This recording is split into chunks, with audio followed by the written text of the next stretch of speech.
Bonjour à tous et bienvenue sur un nouvel épisode d'Avenir. Ce podcast créé par la société Télescope va vous faire découvrir des acteurs du changement.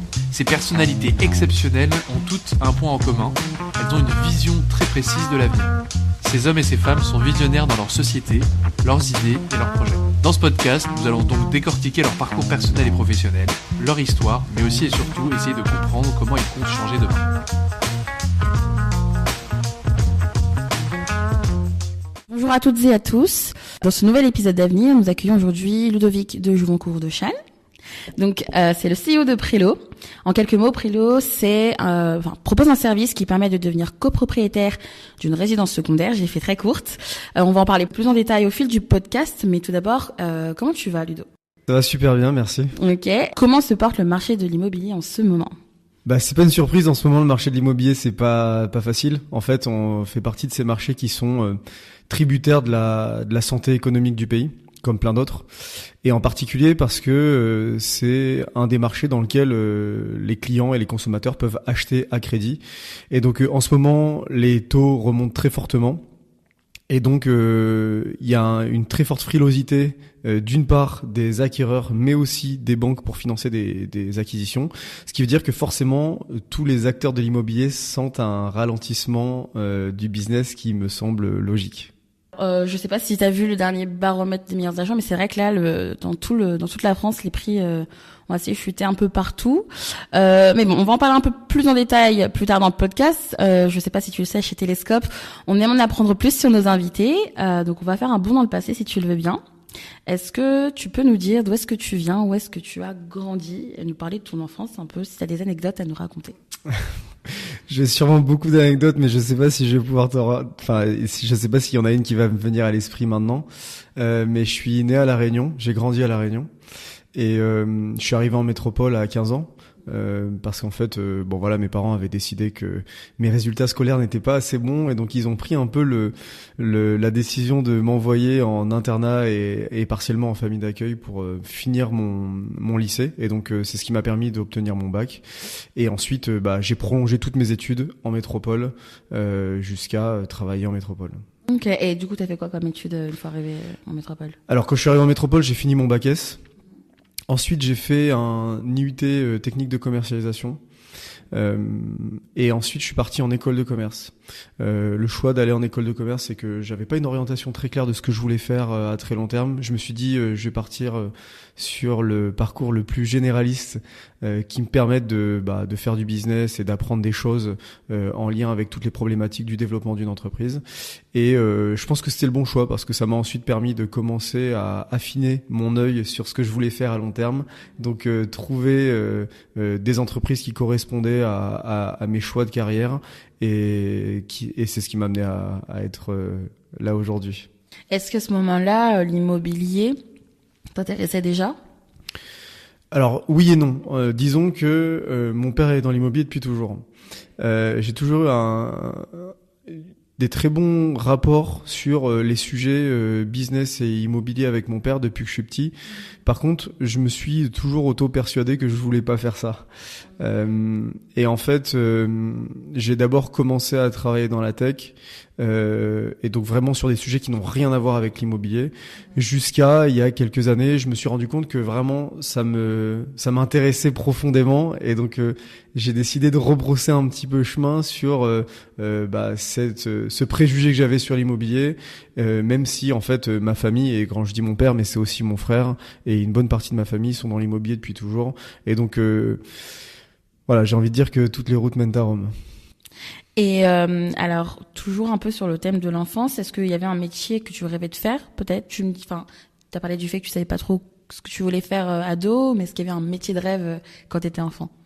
Ouais, en fait, mon métier de rêve, c'est un peu bizarre de le dire en 2023, mais c'est déjà un peu l'indépendance financière. Ok. En fait, je savais que je voulais devenir entrepreneur. J'ai toujours été un petit assez frugal. Je fais attention à mon niveau de dépenses pour économiser, pour avoir un meilleur... J'ai toujours fait ça quand j'étais petit. Ouais. Et par contre, j'avais quand même une image de l'entrepreneuriat qui n'était pas celle qu'est l'entrepreneuriat aujourd'hui. Évidemment, dans les années 90, 2000, quand moi j'étais en train de me développer, je voyais l'entreprise comme vraiment ce modèle d'entreprise très brick and mortar, des PME qui mettent des années à se développer. Et c'était plutôt sain, mais je savais et ça me donnait l'impression en fait que l'entrepreneuriat c'était quelque chose d'extrêmement compliqué. La vérité c'est que l'entrepreneuriat c'est compliqué, mais la perspective que j'avais c'est que c'était encore plus compliqué parce que par exemple mon père qui était ma référence entrepreneuriale avait eu quelques échecs dans son parcours et donc voilà en fait je voulais l'indépendance financière, je savais que ça pouvait être l'entrepreneuriat et donc je me suis dit vaut mieux commencer en étant employé pour déjà bien comprendre quelles sont les bonnes perspectives pour être capable de réussir ce coup en fait. Et comment est-ce que tu décrirais l'entrepreneuriat aujourd'hui? C'est vrai que tu as parlé d'une sorte d'accessibilité. Pour toi, comment est-ce que tu vois l'entrepreneuriat aujourd'hui? En fait, c'est marrant parce que je pense que si tu m'avais posé la question il y a un an, la réponse aurait pas du tout été la même. Et ça aurait pas été la même en lien avec mon contexte, mais plutôt avec le marché. Là, je sens de plus en plus une accélération des outils qui permettent à une personne peu informé de devenir un bon entrepreneur et je trouve ça assez impressionnant. L'un des gros exemples, on le connaît tous, c'est ChatGPT. Je sais pas si tu as vu là, mais il y a, je crois, près de 10 000 apps qui ont été construites sur le socle technique de ChatGPT pour proposer des services. Et donc, c'est du B2B SaaS ou du B2C SaaS en fait.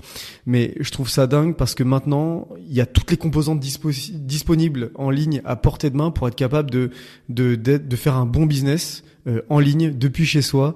Et ça me fait rire parce que je parlais avec un pote la dernière fois et il me disait moi maintenant je suis un entrepreneur en caleçon depuis ma chambre depuis ma chambre d'ado, mais c'est la vérité. Et aujourd'hui presque le sujet c'est savoir combiner les bons éléments pour être capable d'être un bon entrepreneur. Après c'est sûr quand on a l'ambition de faire une boîte qui révolutionne un marché, c'est un peu plus que ça. Évidemment, on a un avantage en étant capable de sélectionner les bons outils, combiner les bonnes techniques, les bonnes façons de faire.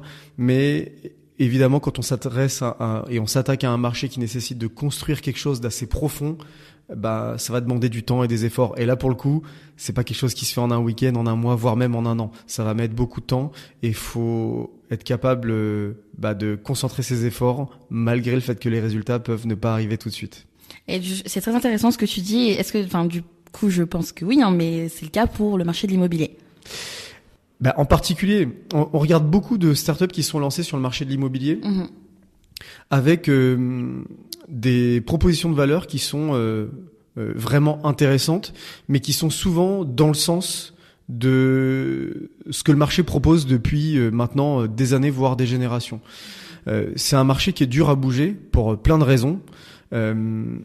Mais par contre maintenant aujourd'hui si quelqu'un veut se lancer sur le marché avec quelque chose de très très disruptif, je pense qu'il doit s'armer de patience et faire évoluer l'état d'esprit autant des consommateurs que des acteurs sur le marché. Ça va mettre du temps et il faut leur apporter beaucoup de valeur pour qu'ils soient d'accord de s'adapter à ce nouveau modèle. Donc c'est aussi une des raisons pour laquelle aujourd'hui je constate qu'il y a encore peu de licornes qui viennent de l'immobilier. Il y a des métiers qui sont beaucoup plus si tu me permets l'anglicisme, responsive au changement. Et donc, j'ai pris l'exemple du B2B SaaS tout à l'heure. Le B2B SaaS dans le monde sort des licornes toutes les 2 heures. J'exagère à peine.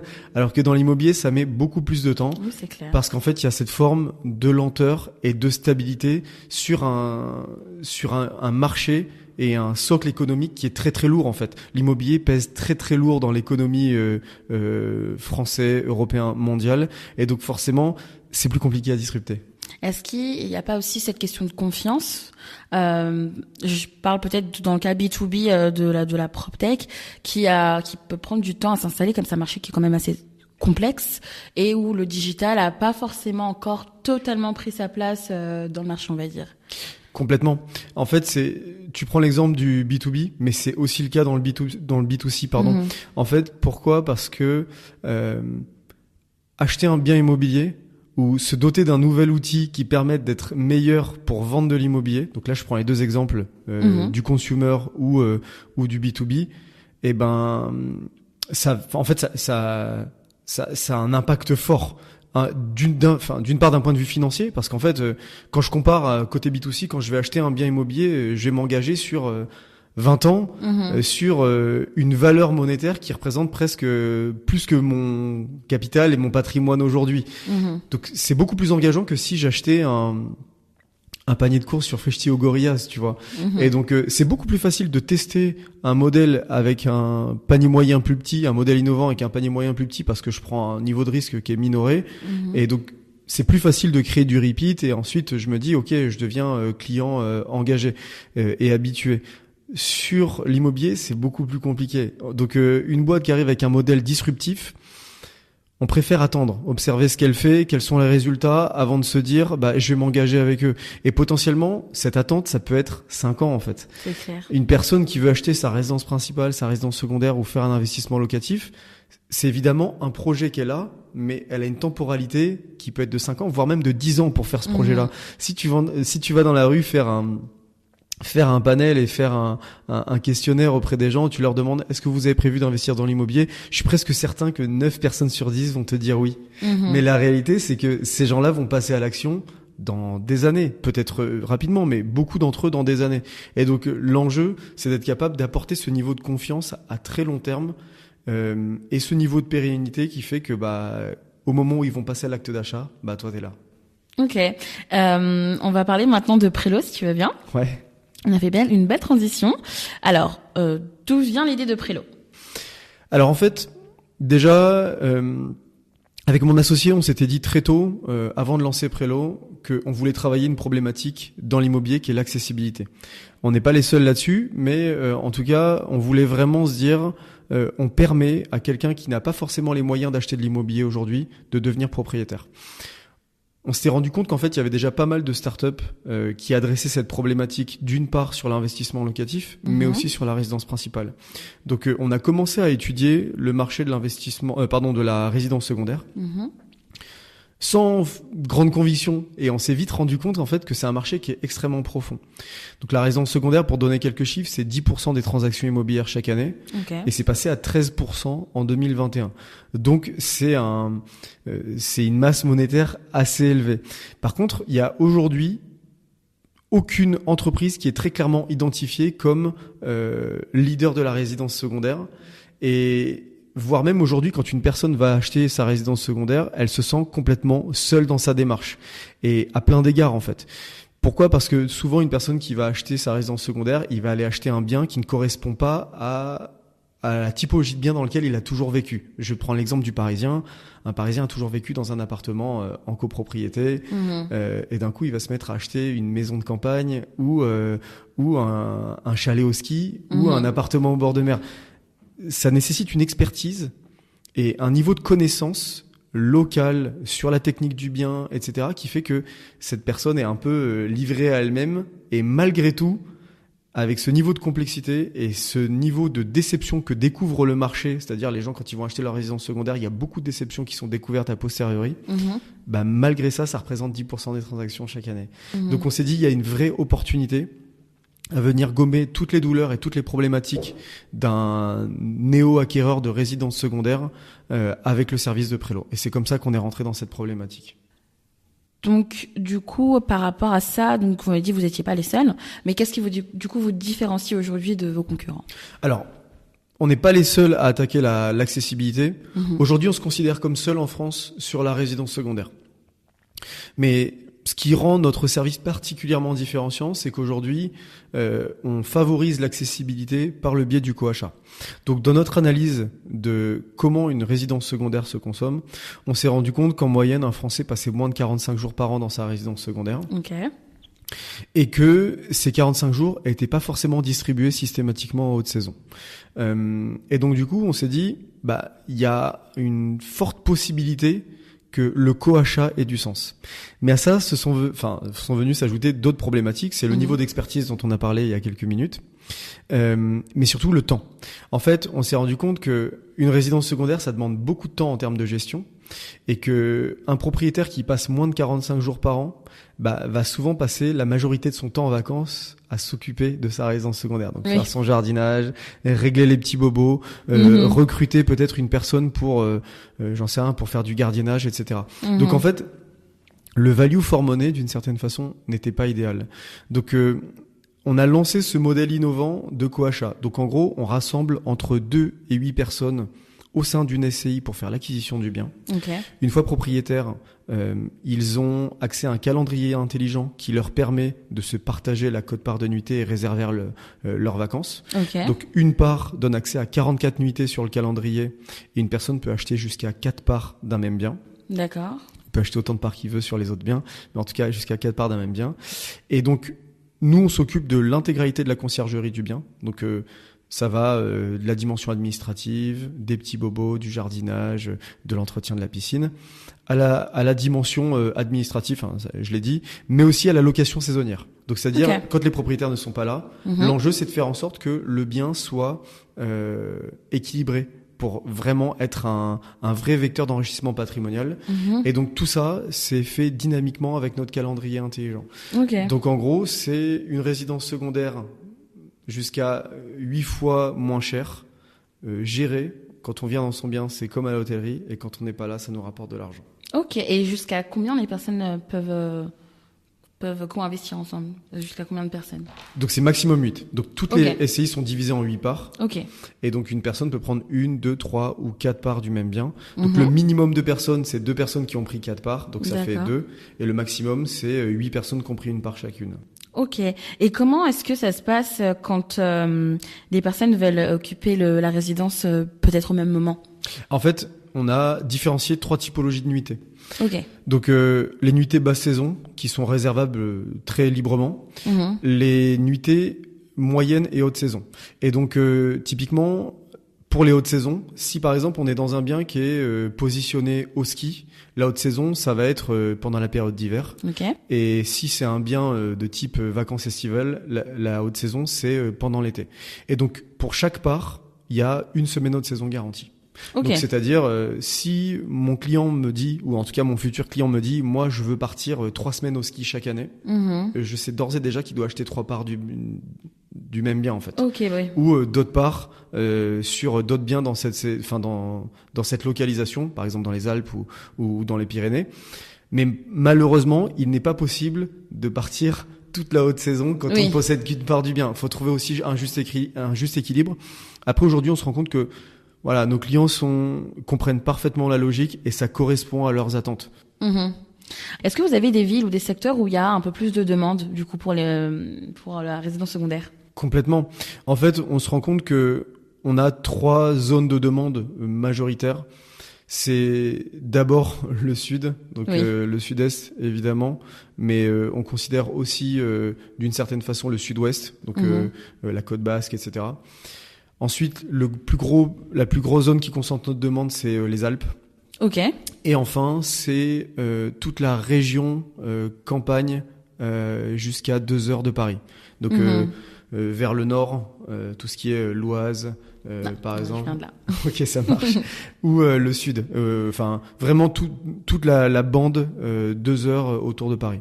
On va parler un peu de ta relation avec Sébastien, c'est ça? Tout à fait. Du coup, comment est-ce que tu l'as rencontré?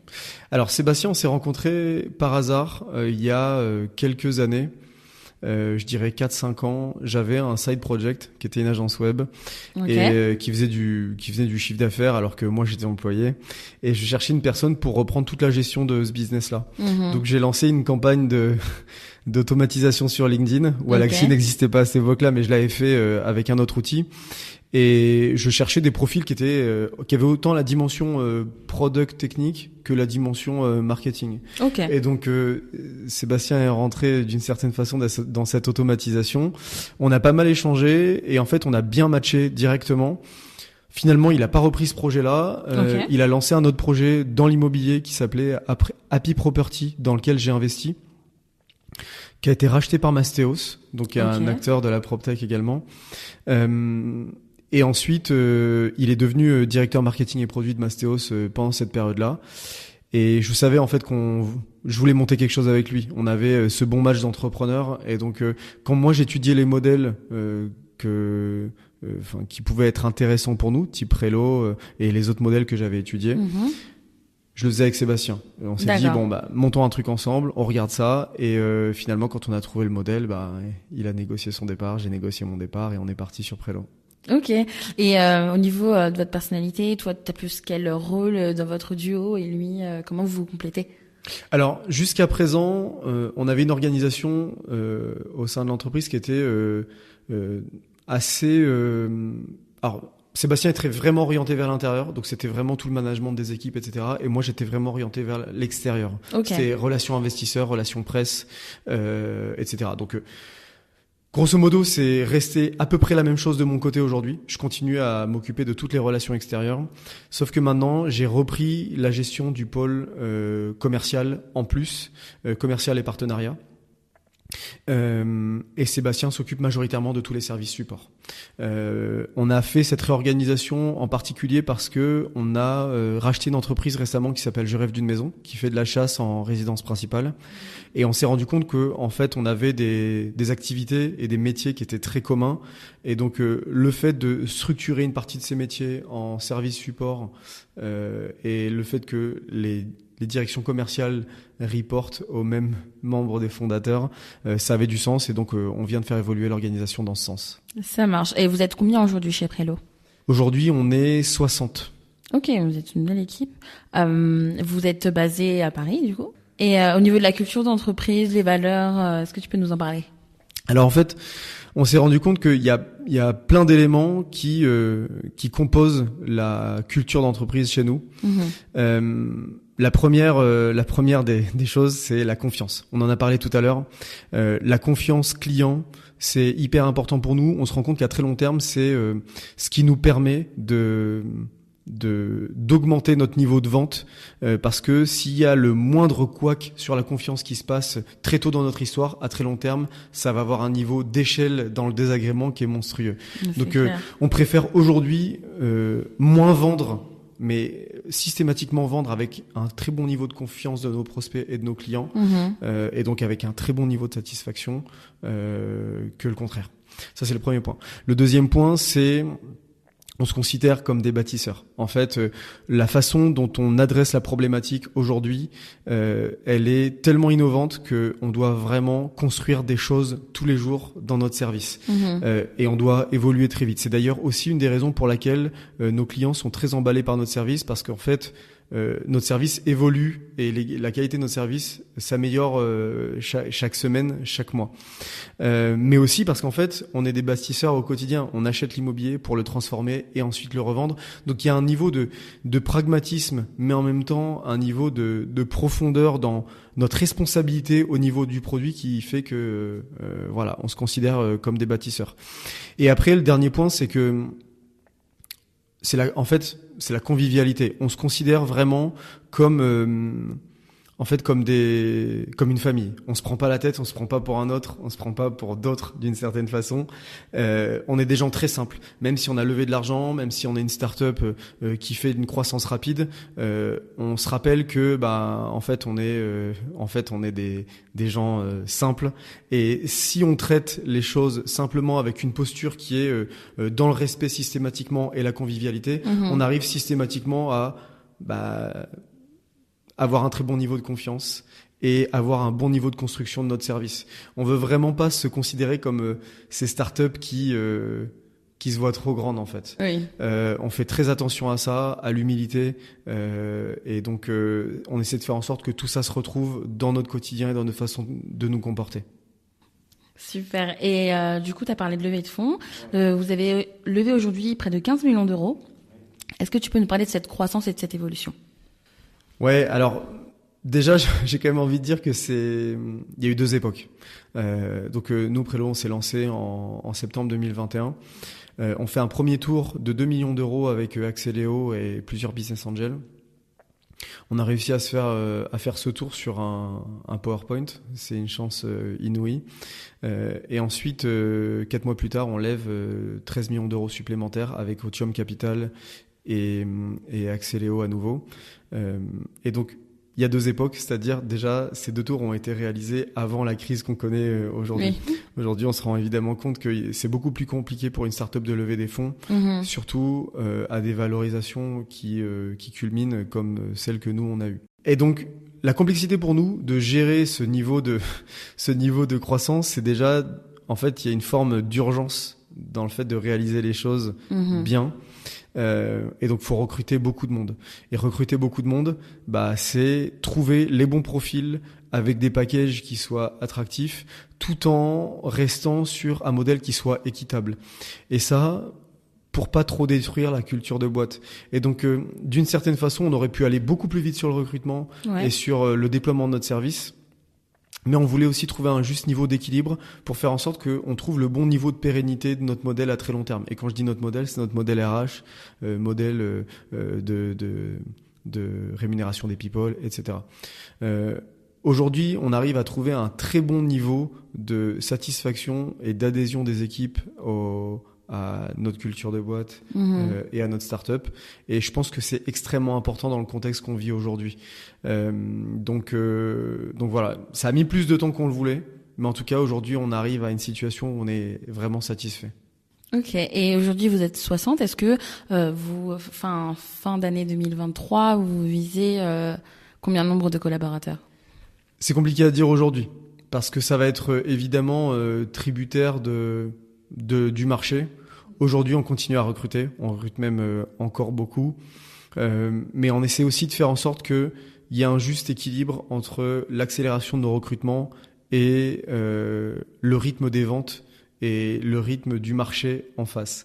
Donc voilà, c'est encore assez hypothétique et aujourd'hui, et pourtant on passe notre temps à faire des reforecasts, mais chaque jour est une nouvelle surprise, tu vois, les taux qui continuent à monter, les banques qui lâchent, enfin voilà, il y a plein de facteurs économiques et environnementaux qui font que nous on doit être capable de répondre avec un sizing de l'équipe qui soit optimal. Tout à fait. Je te l'ai pas demandé, mais pourquoi le nom de Prélo ? Alors en fait, Prélo, c'est la contraction de Hello to Property, et ça symbolise bien l'accessibilité. Ok, c'est super original. Beaucoup. Merci. Alors du coup, j'avais une question sur cette annonce justement de cette collaboration, si on peut dire, avec Je rêve d'une maison. Ouais. Est-ce que tu peux nous en parler un peu plus en détail ? Ouais, alors en fait, on s'est rendu compte très tôt dans notre façon d'accompagner nos clients que leur problématique de devenir propriétaire, c'était d'une part sur la résidence secondaire, mais aussi sur la résidence principale. D'accord. En fait, on se rend compte que aujourd'hui sur le marché, qui a toujours été orienté côté vendeur, les futurs propriétaires ont besoin d'être accompagnés côté acheteur. Structurellement, les agents immobiliers sont des partenaires pour les vendeurs. L'agent immobilier va chercher un mandat, va vendre le bien, et ensuite il va recevoir tous les acquéreurs potentiels, et son enjeu à lui, c'est de vendre le bien. Mais aujourd'hui, et jusqu'à présent, il n'y avait pas de start-up qui accompagnait, ou en tout cas très peu de start-up qui accompagnaient les futurs propriétaires dans le choix de la bonne propriété, etc. Et c'est pour ça qu'il y a quelques années, le marché des chasseurs, entre guillemets, s'est structuré. Nous, on est dans cette veine-là, côté Prélo. Et donc, à chaque fois qu'on découvrait les problématiques d'un client, on se rendait compte qu'il nous parlait évidemment de son besoin de résidence secondaire, et on l'accompagnait pour ça. Mais très vite, il nous disait, je veux aussi acheter ma résidence principale. Donc, on a commencé à chercher un partenaire qui allait s'occuper de nos clients sur leurs problématiques d'achat de leur résidence principale. Okay. Et donc, le critère numéro 1 pour nous, c'était la qualité. Et donc, on s'est rendu compte que Je rêve d'une maison était une entreprise vraiment reconnue pour le niveau de qualité. Je te donne un exemple, je crois qu'ils ont, Je rêve d'une maison à 500 notes sur Google avec une note moyenne de 4,9. Donc, un très haut niveau de satisfaction client. Et donc, c'est ce qui nous a conforté dans le fait de leur envoyer nos clients sur leurs besoins de recherche en résidence principale. Et ça, c'était au cours de l'année 2022, et de fil en aiguille, en fait, on s'est rendu compte que ça avait beaucoup de sens d'avoir une expérience complètement intégrée sur le besoin de recherche de résidence principale et résidence secondaire de nos clients. Et donc, c'est ce qui a structuré l'opportunité du rachat, en fait. Et donc, on a réalisé ce rachat tout début d'année 2023, et aujourd'hui, on a cette expérience complètement intégrée sur le besoin d'achat de résidence principale et résidence secondaire. Ok, c'est une super collaboration. Et est-ce que Prélo prévoit de s'étendre à l'international, ou du moins en Europe ? Complètement. En fait, d'une certaine façon, c'est déjà le cas aujourd'hui. Donc aujourd'hui, entre 15 et 20% de nos clients sont des étrangers. Donc des Suisses, des Belges, des Allemands, des Anglais. Pourquoi ? Parce que d'un point de vue territorial, la France est un pays très attractif pour une résidence secondaire.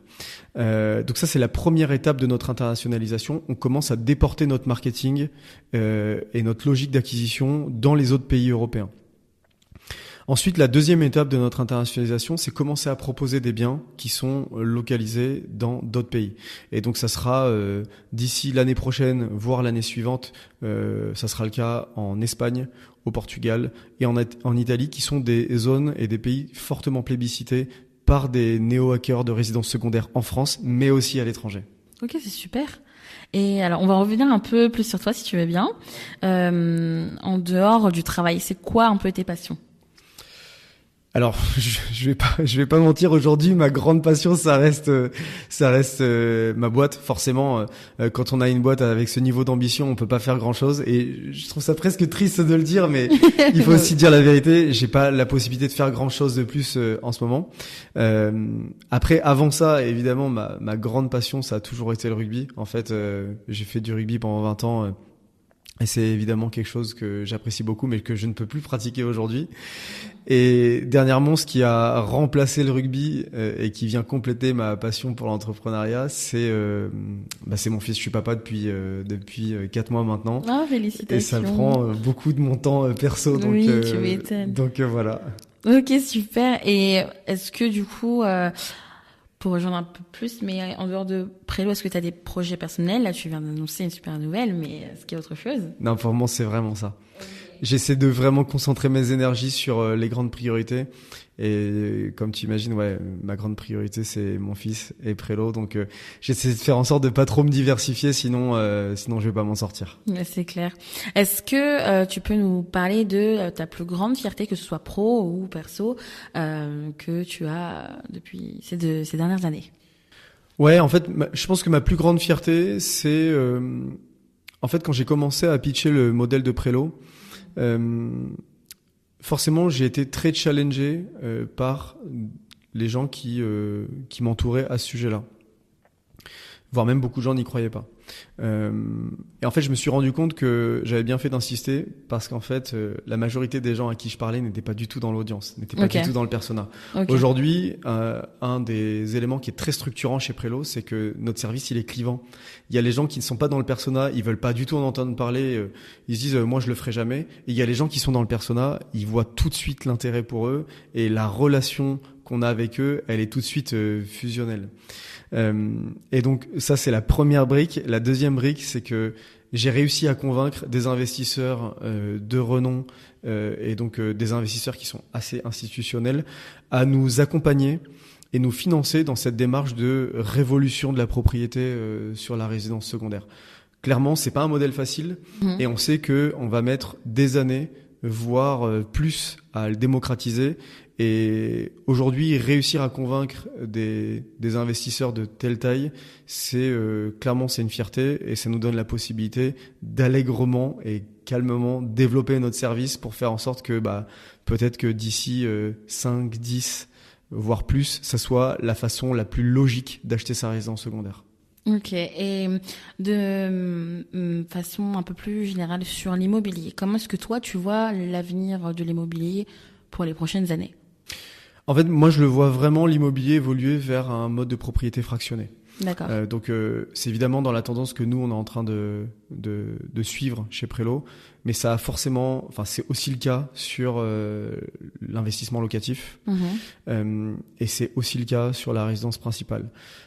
Pourquoi ? Parce que l'inflation et surtout avec le tel niveau d'inflation qu'on a en ce moment fait que l'immobilier est de moins en moins accessible. Autant à l'achat dans l'ancien, mais qu'à la construction. Construire un mètre carré d'immobilier, ça coûte très très cher. Et maintenant, acheter un prix du mètre carré, ça coûte très cher. C'est marrant parce que des fois, j'ai cette conversation avec ma mère et je lui dis, à ton époque, l'époque de la génération de nos parents, l'immobilier était beaucoup plus accessible qu'il ne l'est aujourd'hui. Et en fait... ce niveau d'inflation, on le retrouve d'une part sur le prix du mètre carré, mais aussi sur tous les produits de première consommation qu'on doit acheter tous les jours, qui fait que ça réduit notre pouvoir d'achat pour acheter de l'immobilier. Donc forcément, ça n'enlève rien au fait que l'immobilier est un des premiers vecteurs d'enrichissement d'un foyer. En fait, quand on fait la comparaison, très souvent, le fait de simplement acheter sa résidence principale dans une zone où la tension est très forte et le prix du mètre carré vient à monter, ou dans une zone qui est peut-être moins tendue, mais qui viendrait à faire en sorte qu'on économise un loyer, qu'on vienne l'enregistrer dans son patrimoine, mis bout à bout, à la fin, on se rend compte que quand on arrive à la retraite, c'est la valeur monétaire accumulée la plus intéressante. Donc si tu mets en perspective le fait que d'une part l'immobilier n'est de moins en moins accessible et de l'autre côté ça reste un vecteur d'enrichissement très très fort, les gens veulent devenir propriétaires. Et comment le faire ? L'achat fractionné est un vrai moyen. Et on se rend compte que pendant le Covid, cette impression monétaire à très fort volume a fait que le niveau d'épargne des Français, des Européens, mais en général dans le monde entier, a explosé, ce qui a fait que l'année 2021 était l'année de l'investissement. L'année de l'investissement, les gens investissaient en bourse, en crypto, etc., etc. Et donc aujourd'hui, quels sont les moyens qui permettent à un consommateur d'investir son épargne si potentiellement il n'a pas accès à la dette directement dans l'immobilier ? Ça, je pense que c'est l'achat fractionné. Donc c'est une grosse tendance que je vois à très long terme. Ok. Et pour Prélo, qu'est-ce que tu vois ? Comment est-ce que tu vois Prélo pour les prochaines années ? Est-ce que tu lui souhaites ? Évidemment, nous, notre vision, c'est de devenir une entreprise mass market. Et donc, aujourd'hui, donc je te le disais tout à l'heure, la résidence secondaire, c'est 10% des transactions chaque année. Et ces 10% de transactions sont réalisées par, en grande majorité, des gens qui ont plus de 60 ans. Donc, c'est mécaniquement des gens qui ont remboursé leur résidence principale et donc qui ont eu les moyens d'acheter cette résidence secondaire. Ce qui veut dire que quand on met ça en perspective avec le fait que un Français sur deux déclare vouloir acheter sa résidence secondaire, on sait qu'il y a un problème d'accessibilité. C'est clair. Notre ambition, c'est de faire en sorte que la résidence secondaire intelligente, éco-responsable qu'on est en train de construire soit très développée et représente une plus grande majorité des transactions immobilières chaque année à très long terme. Donc évidemment, nous, on veut accompagner ce changement des codes de consommation de l'immobilier. Et donc notre vision, c'est vraiment de devenir une entreprise mass market en passant par évidemment l'étape licorne, etc. Ok. Dernière question pour finir. Comme s'intitule notre podcast, mais comment est-ce que tu vois l'avenir de façon plus philosophique peut-être et d'un point de vue plus personnel ? D'un point de vue plus personnel et plus philosophique, je suis un peu mitigé.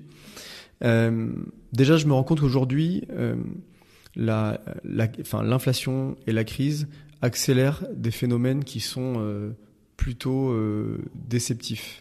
Le premier phénomène qu'on constate, c'est que les très riches sont plus riches et les très pauvres sont plus pauvres. Ça, c'est un problème. Et la question, c'est comment on arrive à créer un peu plus d'homogénéité dans la distribution des capitaux au niveau français, mais aussi au niveau mondial. Et je pense que notre start-up est un peu dans cette démarche-là, mais il y en a plein d'autres. Et en fait, là, aujourd'hui, on s'en rend compte, c'est assez marrant, mais dans les moments de crise, les industries qui vont très très bien, c'est le luxe et l'ultra-luxe et le très low cost. Tous les produits de consommation intermédiaires s'effondrent. Et donc là, tu vois, les chiffres de la livraison de repas sur Deliveroo, Uber Eats baissent. Oui. Parce que c'est un budget. Tout le bio, la consommation du bio baisse. Par contre, de l'autre côté, t'as LVMH qui font des valos de dingue. L'homme et la femme les plus riches du monde sont 2 Français. Et donc en fait, il y a un écart et une forme d'étirement qui est en train de se structurer. Et mon avis, c'est que le capitalisme peut répondre à ça, à cette problématique-là, et les startups comme nous peuvent répondre à cette problématique-là, mais ça peut pas venir que de nous.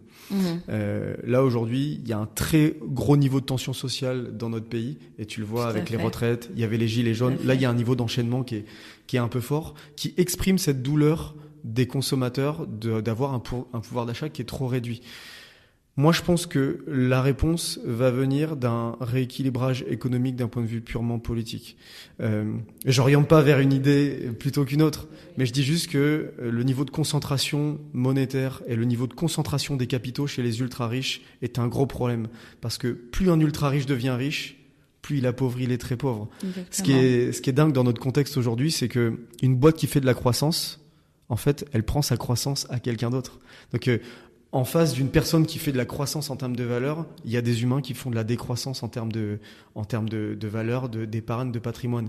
Et ça, je trouve ça malheureux. Et il faut, je pense, bien se rappeler que quelqu'un qui devient plus riche, c'est aussi quelqu'un qui devient plus pauvre de l'autre côté. C'est clair.